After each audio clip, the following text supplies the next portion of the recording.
It's the nation's favourite antiques experts. Carry, sold. Behind the wheel of a classic car. Lovely day for it. And a goal to scar Britain for antiques. Every home should have one of these. The aim to make the biggest profit at auction. But it's no mean feat. There'll be worthy winners. £9.50. You're going to make £1,000. And valiant losers. Will it be the high road to glory? Make me a big profit. Or the slow road to disaster? Are we stuck? This is the Antiques Road Trip. Oh, yeah. Ahoy, matey! It's a glorious day to kickstart another adventure on the sunny South Wales coast. Borrowed that, James. What is that, Izzy? I believe it's good morning in Welsh. The only Welsh I know is boil. Let's hope our girl, Izzy Balmer, can teach James a thing or two. Can I tempt you to a date?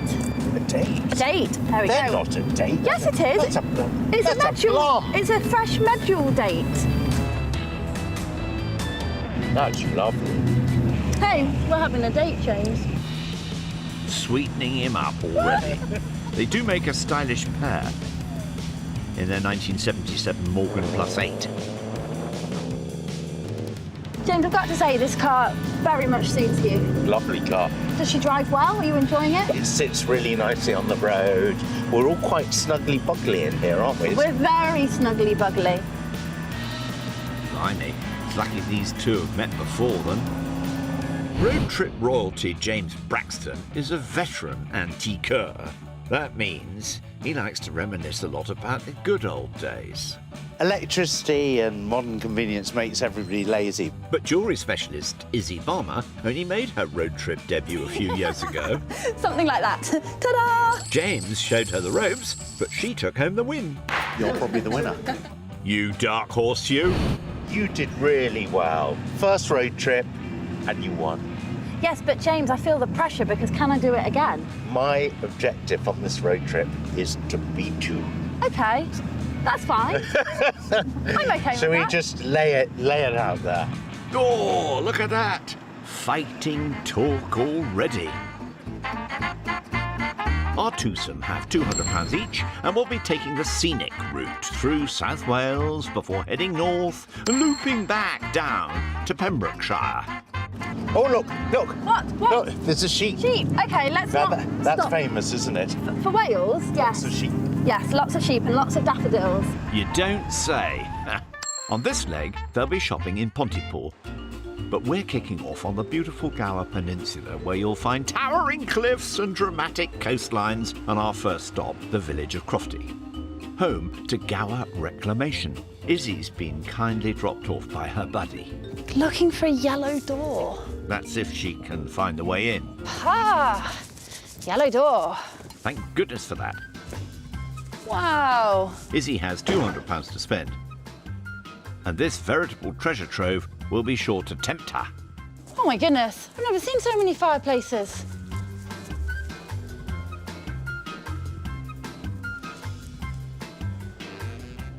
Oh, well this is quite interesting and you don't see these that often nowadays. It's a prosthetic eye. I mean, the label says that this one is antique circa 1900. Again, it's very difficult to date something like this. It doesn't really have a lot of wear, but I suppose if this one's never been used, never been worn, it's not going to have any wear. And these are actually really, really collectible. Ideally, you want them to be the Victorian or even earlier. Ticketed at £95, which I think is probably too much for a single eye on its own, for just the one. But also, I'm hesitant because I guess I'm just not convinced that it's an early 20th century eye. Aye, moving on.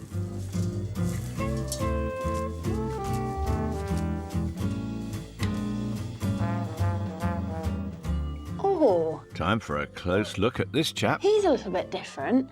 It says a Schuko monkey perfume bottle. Now, the perfume bottles that I've come across before as Schuko are the small miniature ones. I've not seen one that size before.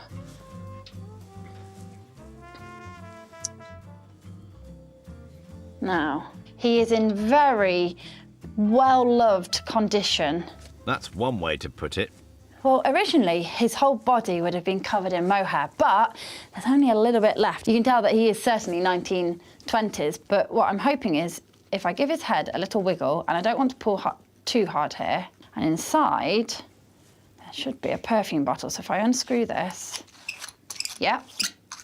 Oh, look, and we've got a stopper in there as well. Ah, sniff test and? Doesn't smell of anything. Don't think there's anything in there. Phew. That's interesting, because just in so much as I haven't seen a big one before. Now, in good condition, the small version would sell for perhaps £300 at auction, certainly 3 figures. This isn't the small version, which I suspect probably isn't as desirable, and he's ticketed at £70. He is a bit different, isn't he? Look, he's just saying, give me a home, buy me, buy me. There's one contender. Let's catch up with another cheeky monkey. James has motored north to Amman Ford, a former coal mining town, now home to the Amman Ford Antique Centre. Wow, nice and big. With £200 burning a hole in our man's pocket, what can he find in here? Ah, now here we are. Here's the sense of place. I've got lots of, what's this? Coal mined at Gwendareth Valley. A rather nice sort of tableau, really. We've got a bit of coal and we got the great miner's lamp. Who am I? No, James. Princess Anne. Put them down. Who am I? Jamiroquai. Okay. Who am I? Snoop Dogg. For shizzle. And while James browses on, let's head 20 miles south and check in on Izzy, who already has an eye on a monkey perfume bottle. Has she found anything else? This pair of hands. Now, I was rather hoping that these were going to be old wooden hands, but actually I don't think they are at all. They've been quite relatively recently carved, even though there's some sort of good age and patina on the end of those fingers there. That's probably more the wood than anything else. They're sort of like, this could be, you never know, this could be the antiques of the future, a pair of carved wooden hands. I mean, I don't know what you'd do with them. You could probably use them as a soap dish and pop a soap on there, or maybe an orange or an apple. You could have yourself a giant fruit bowl with lots of hands and have each hand holding a different piece of fruit. I lost you at the soap dish. But no, they don't have any huge great age, but there's just something a little bit unusual about them. They're beautifully carved, you know, handcrafted these are handcrafted, and they're £20. That does not seem a lot to me for someone's craftsmanship. There's just something about them that I like. You know, they are quite naive, they're quite rustic, but to me, they're kind of cool. You've got to hand it to me, right? Hey, I do the puns, thank you. Les, who's in charge today and is the man to talk to. Hey, Les. Oh, hello. I have to say, I've never been to a reclamation centre before. This is the best in the country. Well, I would agree, 100%. I've seen 2 items that I'm interested in purchasing. OK. It's the pair of wooden hands, ticketed at £20. Happy with that. And the Shuko monkey scent bottle, ticketed at £70. I wondered, can we do a little cheeky discount, please? Well, I know the dealer. Uh-huh. I'd have to give him a call. Deep breath, Izzy. Tom, it's Les here, Gower Reclamation. Sorry to bother you. Can you talk a minute? Yeah. I've got a young lady here with me who's interested in 2 of your items in the cabinet in the Tudor room. A little monkey bottle. And you've got £70 on that. Is there any leeway at all that you could help out with that a bit?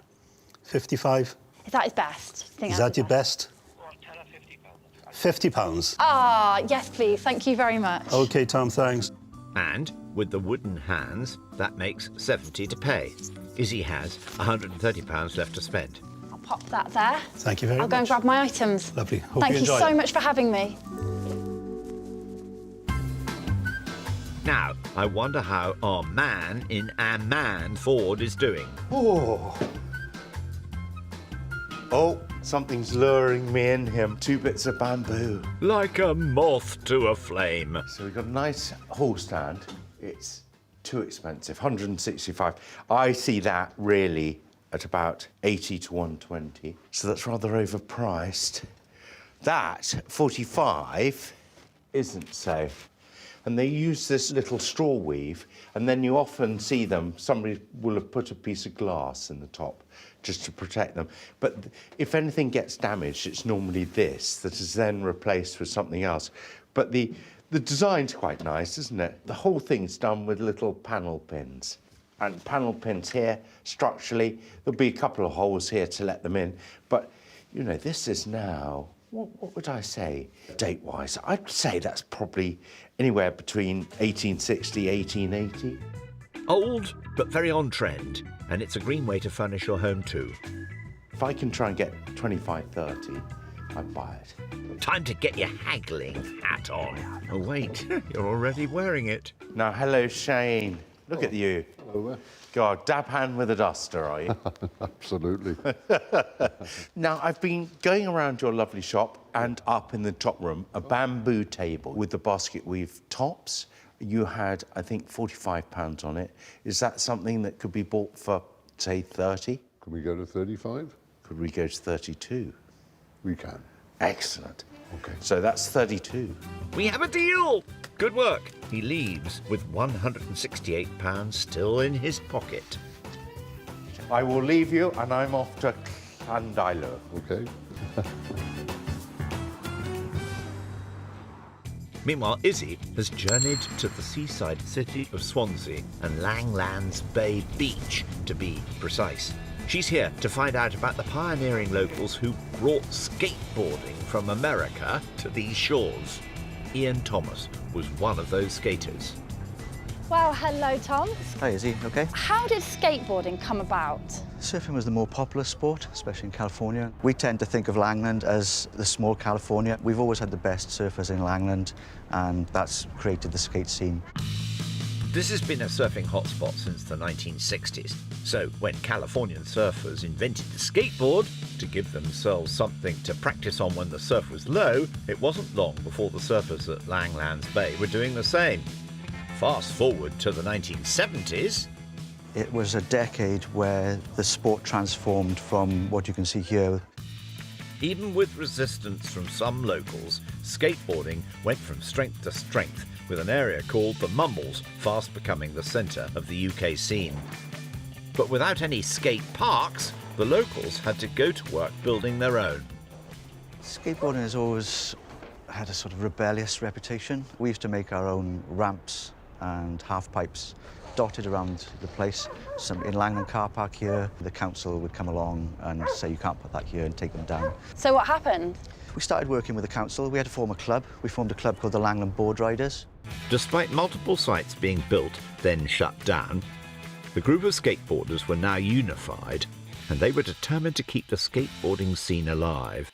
After nearly a decade of campaigning, in 1988 they were given permission to build a 32-foot half ramp at the Morpher Stadium, creating the biggest half pipe in Europe. Did it sort of put Swansea on the international scene for skateboarding? Yes, it did. You know, it was renowned across the world. The other thing it did was, because we then had a world-class facility, the local skaters started to get good. It was such a good ramp that teams like the Bones Brigade would tour the UK or they'd tour Europe, and Swansea would be on the map. So the tour would come to Swansea. So the likes of Tony Paul came to Swansea and did demos up at Morpher on a number of occasions. The visit from skateboard pioneer and world champion Tony Hawk threw the Welsh coast into the spotlight, establishing it as a mecca for the sport. Since then, the group have continued to champion the sport, pushing local government to fund facilities for the next generation. Only this week now we've had the go-ahead for a skate park to be built on the front at Mumbles. Oh, wow. We've been trying for a number of years to get that permission, and it finally looks like it's going ahead. And since you're here, Izzy, Have you actually tried skateboarding yourself? has she heck?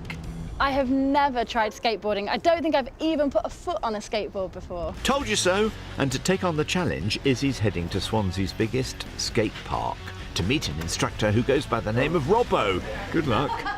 It's still quite That is it. That is skateboarding. That is the fundamental basics of it. I've skated on my own. Absolutely, absolutely. She'll be skating to the auction at this rate. I'm in the wrong place. Let's do that again. Maybe not. There you go, nice. I think we got a bit of a natural. The first wave of Welsh skateboarders helped turn skateboarding from a niche activity for surfers into a sport loved by the masses and cemented Swansea as the UK capital of the sport. 50 years later, they continue to inspire the next generation, and that is nothing short of extraordinary. Back on the road, James and the Morgan are on their way to the next stop. You couldn't ask for a better car to go along the Gower Peninsula. It's absolutely beautiful coastline here. And this car is quite a showstopper. Am I feeling chipper after my first shop? It's all right. I think I've got something, but it's not going to make a huge amount of profit, regrettably. So I need to get to another shop to improve my chances if I'm to beat that Izzy Barber. No need to panic just yet, as the next stop is the Mumbles, a fishing village 5 miles south of Swansea, and the location of his next shopping experience. At Langlands Bay Antique Centre, where there's an eclectic mix of antiques and collectibles. Overseen by Jeff, the owner. So, with £168 to spend, what might he be after? Well, you just got to rummage a bit, haven't you, to unearth the treasure, or possibly even the bargain. Nice old spice box. Found one already? We've got various sections here. So you've got cinnamon, and then you've got mace, ginger, allspice. Date-wise, I don't know. Probably Regency, isn't it? 1800, 1820. Maybe one to think about. So these are quite interesting, aren't they? Look at these. So they're wood, and they've been painted black, ebonized. So we've got 2 brackets that are modelled as sphinxes, aren't they? Oh, I think they would have been brackets. So either side of something, or maybe to do with fireplace, or something to do with the interior decoration of a home. Quite an exotic home. The Sphinx is a sort of mythical beast, the brain of a human, the power of a lion. I just think it's rather exotic, isn't it? It's rather fun. But with a ticket price of £165, that's a big chunk of his budget. Jeff, I've been looking around the shop. I do like these Egyptian figures, so can we improve on that? Come down a little bit for you, James. How about quite a bit, though? How much is quite a bit, James? What about 90? Oof, no. No. I mean, it's got to be 3 figures, otherwise I'll be having a hanky and tears. And I'll tell you what. You'll be hanging your head in shame. I'll do 100 for you. And that's the best. Absolutely, yeah. Do you know, I'm a bit of a gambling man. I think I'll take that, Jeff. Sold. The man from Mumbles takes half my budget. Marvellous. A high-stake move there from James, as £100 on the Egyptian Sphinx mounts have left him with just £68 in the kitty. What is the golden rule about our business? Buy the unusual and the decorative, isn't it? I followed that rule when I bought those. Thank you, Jeff. Thank you, Jeff.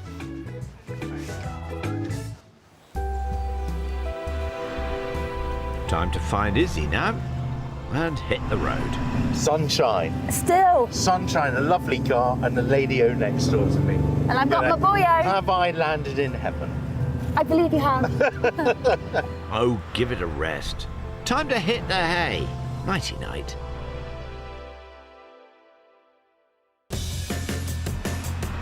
Morning all. It's a new day on the road.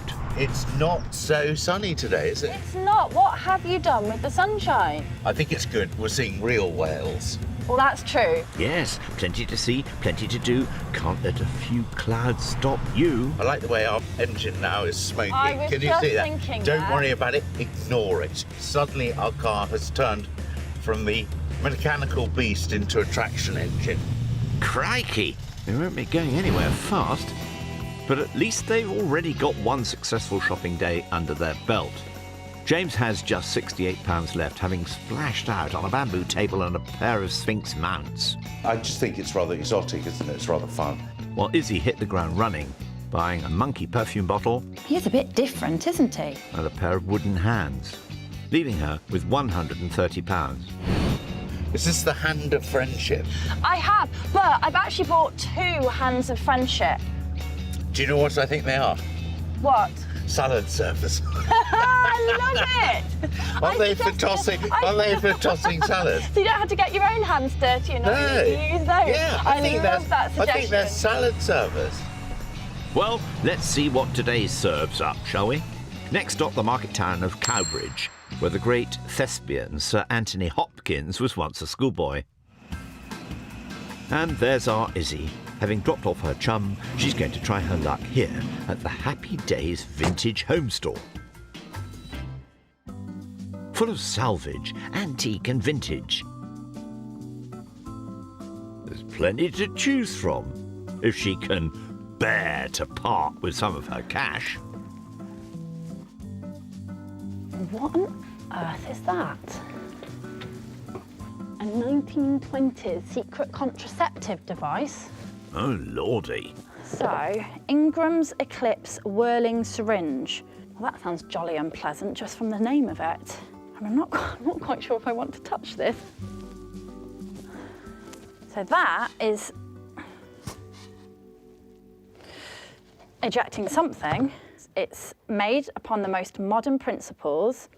It's constructed of ingenious movement, and it produces an injection spray of whirling nature that thoroughly cleanses and expels all foreign matter located within the vaginal region. This is a bit of social history because the contraceptive pill was developed in the 1960s. So before that, women had to find other ways and forms of contraception, and this is obviously one of them. It's in amongst medical curios, so I think there certainly would be collectors of it in that region. If you've got at home already lots of dentistry and surgical instruments, you know, this could go in there as well. I suspect it probably is quite a niche, limited market. Exactly. Do you know, I think she's tempted. Ticket price £16. Anything else?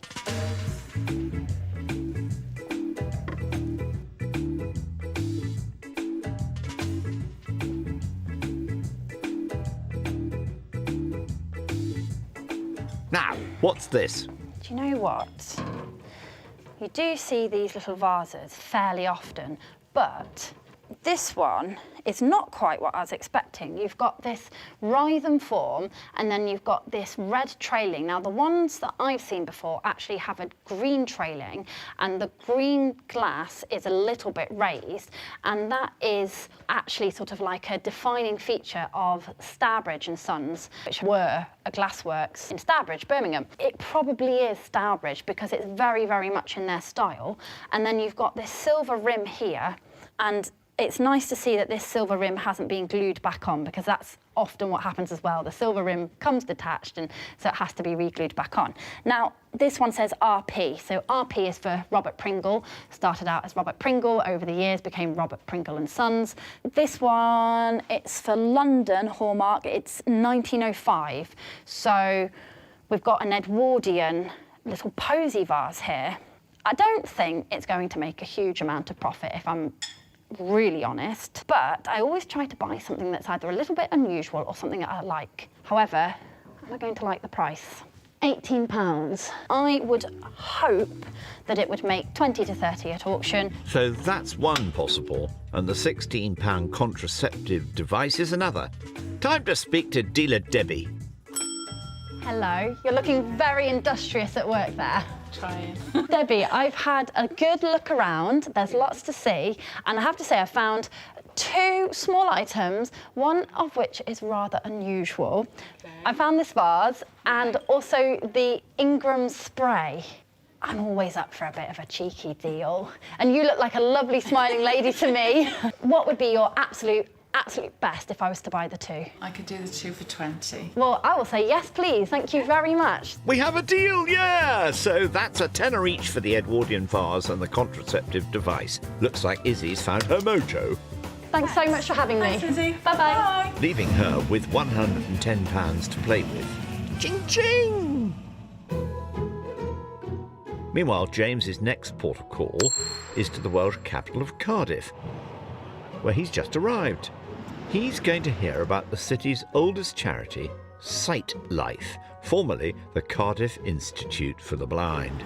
James is meeting John Sanders, Sight Life's chairman. Morning, John. Hello, James. Good to meet you. To find out how their pioneering work began more than 150 years ago. These photographs here, John, do they mark the beginning of the Institute? These are from the early days, not quite the origins. The origins go back to the 1860s. In the mid-1800s, as the Industrial Revolution took hold, Cardiff was one of the country's busiest and richest trading hubs. due to a plentiful supply of iron and coal in the Welsh valleys. But while business was booming, many of those who were unable to work in traditional roles due to a disability like blindness found themselves in desperate poverty. At that time, it was the workhouse or nothing, basically. There was no state help. The outlook was very, very grim. Bleak, yeah. And you had soldiers from the Crimean War, for example, or had no family support or nothing. One woman who was appalled by the conditions she saw on the streets of Cardiff was Frances Batty Shand. Born in Jamaica in 1815 to a Scottish plantation owner and a freed slave, Frances made her way to Wales to join her brother, who had already settled there. Frances was quite upset, so we understand, by the plight of the poor in Cardiff. In 1865, it was after meeting a local representative from the Blind Bible Association, who explained to her the plight, the difficulties faced by blind men in Cardiff. That's when she decided to set up a workshop. Is this how Frances Batty Shand employed people? Yes, it was in workshops scattered around Cardiff where they did basket making, basket work, weaving, and so there was a huge demand for goods. As the gulf between the rich and the poor grew wider, Frances was more motivated than ever to give the blind community a chance to earn a living. By 1900, the charity employed more than 100 partially sighted men and women who would make baskets, mats, brushes, and ships' fenders for customers, including the Royal Navy. But it didn't end there. She was also keen that people had an education and a social life, so she was a very early supporter of Braille. There were choirs associated with the workshop and other educational facilities, so it wasn't just about employment, it was improving people's lives in a much wider way. While Frances retired in 1877, her mission continued through the work of the charity she founded, evolving with an ever-changing society. What's going on over there? Well, here we've got some examples of how new technology is really helping people. So just because you're visually impaired doesn't mean to say that you can't use a computer. And here's some examples of large screens and speech recognition audio software, which really mean that anybody, even somebody who's totally blind, can use a computer. Wow. And we've also got a brailing machine, a modern brailing machine. It's amazing to think that people plucked off the streets and given work has now resulted in this. I'm sure she would be so pleased, She would be. so proud to see how far things have come, how well integrated people with a sight impairment can now be in society. Frances Batty Shand is a name that so few know, but by challenging the stigma around disability, she gave blind and partially sighted people employment, dignity and respect. Now, 150 years later, she should be remembered for the woman she was, a pioneer philanthropist ahead of her time.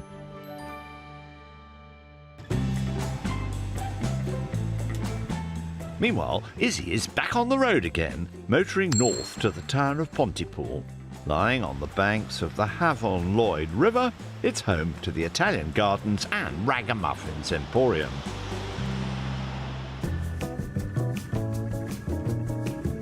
Look at that! Spanning 2 floors and with 27 dealers, selling everything from old trunks to local antiques, there's plenty on offer. And with £110 left to spend, what will take her fancy? Always drawn to some studio glassware, and this one has caught my attention, in part because I love the colour, and in part because it's a very distinctive style. This is Finnish glass. It's made by a company called Riihimäki, and they were established in 1910. Now, in 1927, they bought out another glass company and became the largest glassworks in Finland. Now, this was designed by a woman called Tamara Aladdin, and she joined the company in 1959, but this is a 1970s design of hers, and it's known as Tulpani. Something like this would probably sell for £40, perhaps £50 on a good day.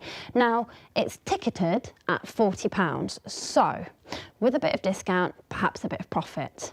But I'm going to park this one because I'd like to see if I can find something that might make me an even greater profit than £10. The hunt continues! But look, here's her competition, Trouble.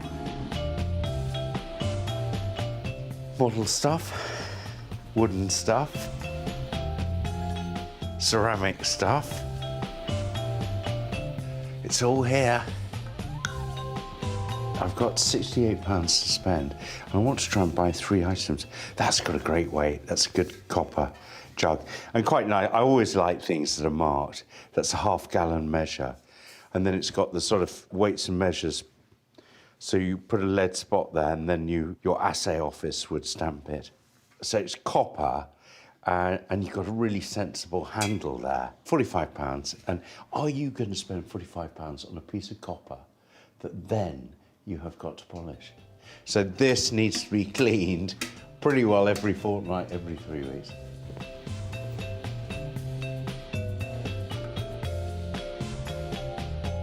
Don't look at me. This road trip has already taken the most terrible toll on me. Well, you look awful. You're wasting away. Well, you didn't look like this morning. You struggled to get in and out of the car this morning. Now, James, sticks and stones may break your bones. The benefits of taking the waters in Pontypool. This is what's happened to me. Oh, I'll go and get some myself then. See you later. Bye. You do that, but enough time wasted. James needs to get shopping. Hello, Alan. Hi, James. I come to you. You're my last shop of this leg. Have you got any goodies you can show me? I haven't got a lot of money, I'm afraid. OK, well, we've got quite a nice half-hunter pocket watch here. And it comes with a chain. Comes with a chain and its original box as well. May I have a look there? By all means. Look at that. It's quite a fancy case, isn't it? It is. What is it? Burnix or something? Mm-hmm. Swiss-made. Swiss-made? And it's got a watch chain as well. It has, half Albert. And a half hunter was a sort of precautionary measure, wasn't it? Yes, yeah. Obviously, a full hunter is fully enclosed. Well, it's rather nice, doesn't it? It is. Nice It's a nice winding piece. action. Yeah.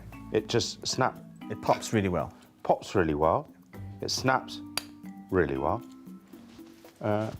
It's a nice movement.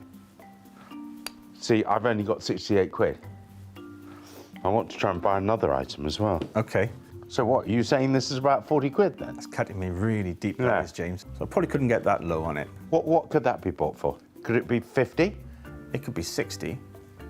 Getting there though. Get it. Could anything else be bought for another 8 quid? We've got something that I haven't actually put out yet. It's literally just come in. This is a lovely piece of tramp art. Ah, a classic example of tramp art, with layers of scrap wood added to a cigar box. It's both bold and geometric, right, James? This one seems to be slightly better to what I've seen. Could I buy the 2 for 68 quid? We could do the 2 for 68. Deal! James is cleaned out. Take care. OK, thanks a lot. Bye.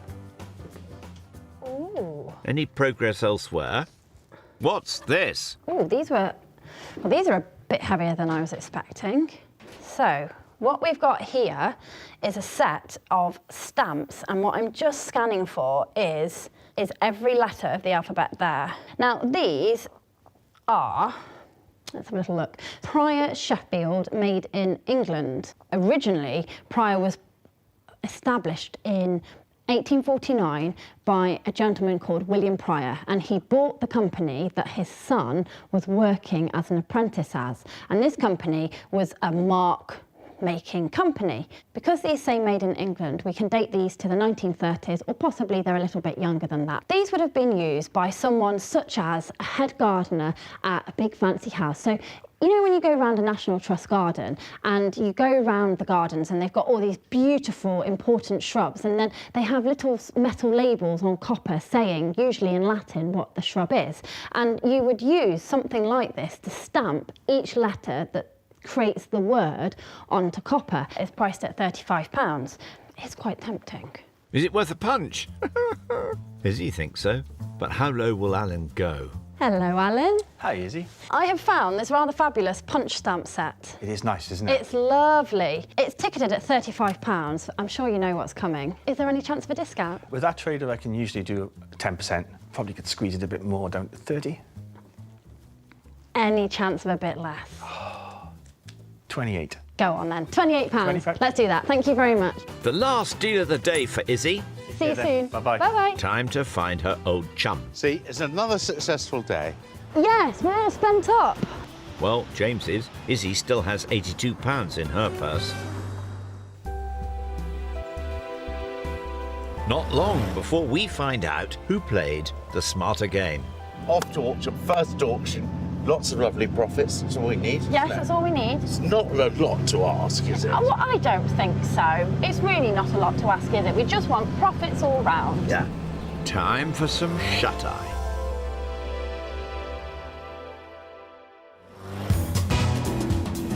Good morning, Worcestershire. What a splendid place. It's beautiful, isn't it, James? James and Izzy have travelled to Ombersley Court, just east of Droitwich, to watch the auction on their tablets. Well, here we are. It's stunning, isn't it? It's sort of very Palladian. Their items have been sent to Newcastle upon Tyne, and they're going under the hammer at Thomas N. Miller Auctioneers, with bidding on the phone, online and in the room. And the man in charge today is Guy Macklem. Izzy spent £118 on 5 lots. What's Guy's pick of her purchases?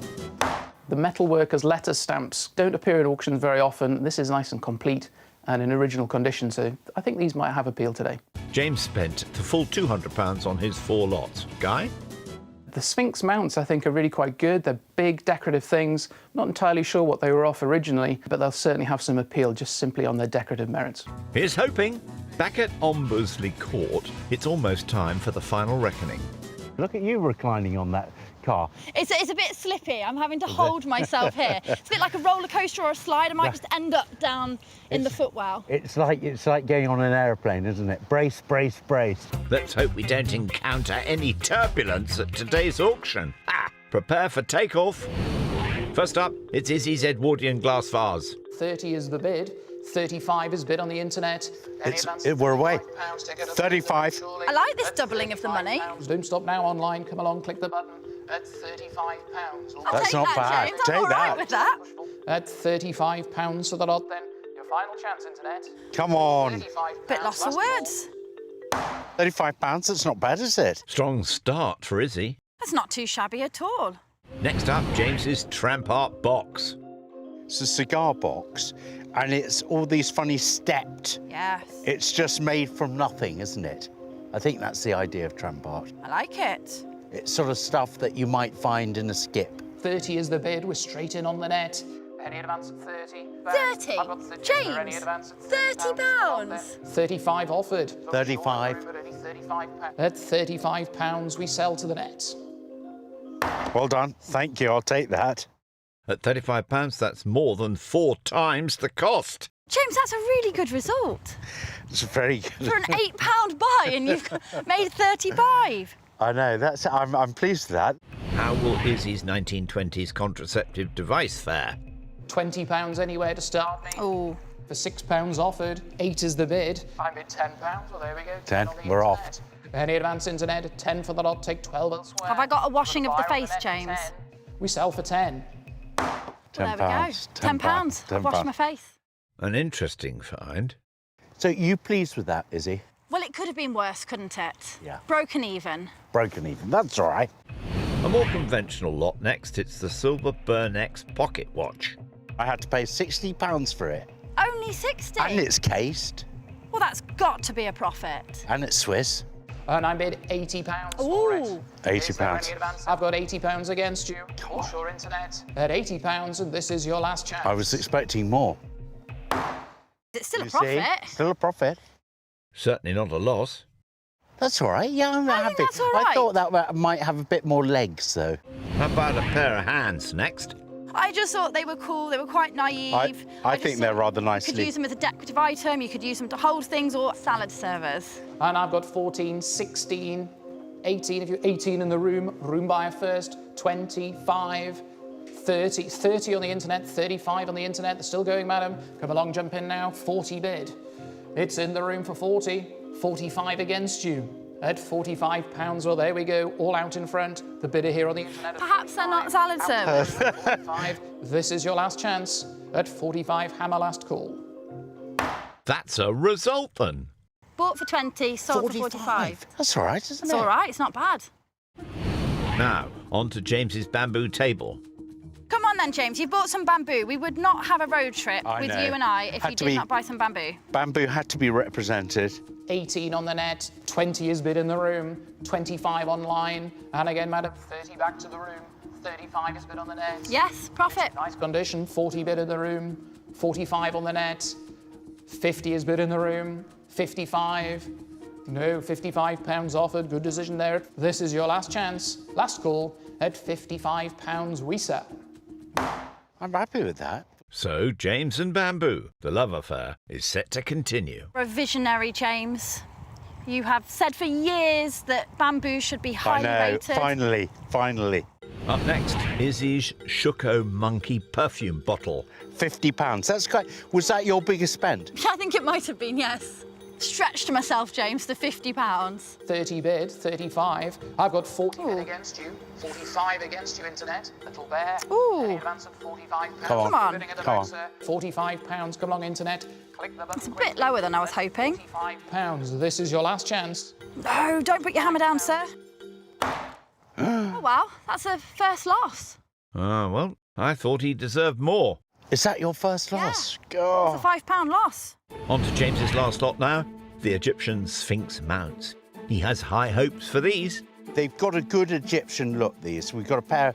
I think they're furniture mounts or something. I've got £85 bid, 90 bid, 95. Oh, I think it's going to get there, James. 100 in the room bidder, but I've got 110, Ooh. 20, 130, I'll come back to you, 140, 150, 160 in the room, 170 on the net, 180 in the room, 190, 200 against you, 220 in the room, 240, 260, 280 bid. Your turn. What a great find. 340, the internet's come back in, 340, 360, madam. Does a 10 help? 350 if you wish. 350 to help. 350 it does help her. It's £350 in front. Selling to a lady here at 350, madam. It's yours. Crikey Moses. Congratulations. Thank you. They are really lovely. I'm glad they've done well. Maybe Izzy saved the best to last. It's the letter stamps. How much did you pay for it? £28. God, you didn't break the budget on anything, did you? No. I bid 40. That's all right. Well done. Waiting for you. 45, yes they do. At £45 we sell. That's a small little profit. It's a good profit. Well done. Thank you. That's a stamp of approval from me. How much was that? £40 in the end? 45. 45. Don't That's knock me very off good. a fiver, James. Overall, not a bad day for Izzy. And at the finish line, her £200 after sale room fees increased to £229.60. After auction costs, James has managed to more than double his £200 and crosses the line in first place with £426.40. Amazing! Well done, you. Drinks are on me. Come on. Absolutely. Hit the road. Oh, dear. Oh, are you creaking, James? Creaky. Next time, Izzy and James have a taste of the good life So I've got a nice little picnic for us. and prepare for a downfall. It's called a Welsh umbrella.